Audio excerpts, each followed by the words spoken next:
Let's bring in Avis Jones-DeWeever. She's a political social commentator who will be voting for Kamala Harris in this election. Good to see you, Avis. Good to see you. Appreciate your time. Predictions, anything for tomorrow? What do you think? Yeah, so I think that there are a lot of people at the polls are not taking into account a lot of new voters who have never voted before. Therefore, they are not part of the likely voter sample. And I believe that there's just a lot of excitement out here. We're seeing crowd sizes, and this is not a pick at Donald Trump. This is just factually speaking.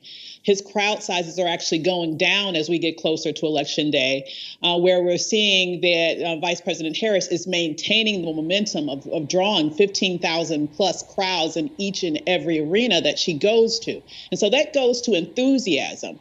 Lastly, I would have to say that women are going to be the difference makers. Women are, I believe, extremely energized around protecting their reproductive health. We know that several states have that issue on the ballot. That will draw extra voters to the poll that are specifically looking to protect that right. So for all of those reasons, going into Election Day, I definitely think the edge goes in the direction of Kamala Harris. We want to bring up the poll, if we can, from Iowa. And I know this is getting a lot of buzz. I know you've been looking at it, too. It came out on the weekend, and it really shocked a lot of people because Iowa is typically a Republican state. We know that. Trump won it in 2016. He won it again last time in 2020.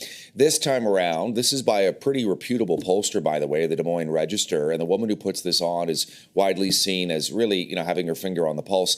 Others are saying, nah, this doesn't make any sense. There's no way that Iowa is going to vote for Kamala Harris by this kind of spread. What do you think this is an indicator of, though?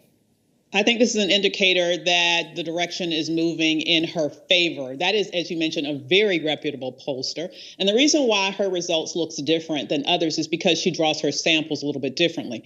Everyone else draws their samples based on the previous election. This electorate is going to be different because this is a new electorate that is the first time we've had a presidential election post the destruction of Roe v. Wade. And so she's taking into account some of the differences that we might be seeing in the actual people who actually come out to vote. Therefore, I believe that her sample is actually much more reliable than the typical samples that we're seeing. And the last time we saw a Democrat take Iowa was, in fact, Barack Obama.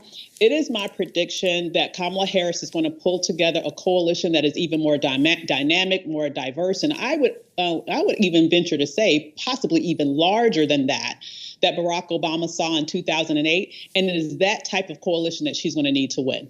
You and I have talked many times over the years about the intersection of race and gender when it comes to U.S. politics. You referenced Barack Obama. This time around, are you nervous, cautiously optimistic? How do you feel? Is your country ready to elect a black woman?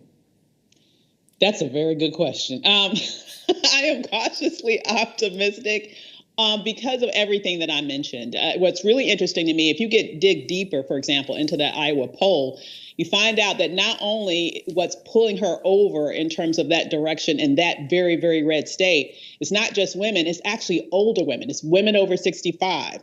And in Iowa, that's largely white women over 65 that are really coming out for her. These are women who are old enough to remember what it was like before Roe. They were old enough to remember what's happened after Roe in terms of making themselves, their children, their grandchildren safer, and what is happening right now where we literally have women dying, bleeding out because doctors are afraid to perform the health care that they need when they are going through miscarriages or other difficulties with their ill-fated pregnancies.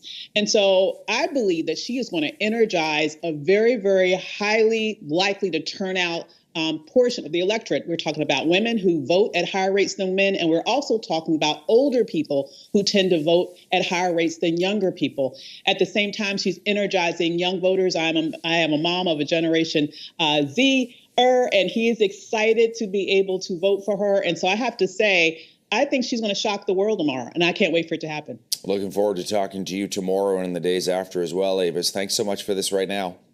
Absolutely. Thanks for having me. Yeah, Avis.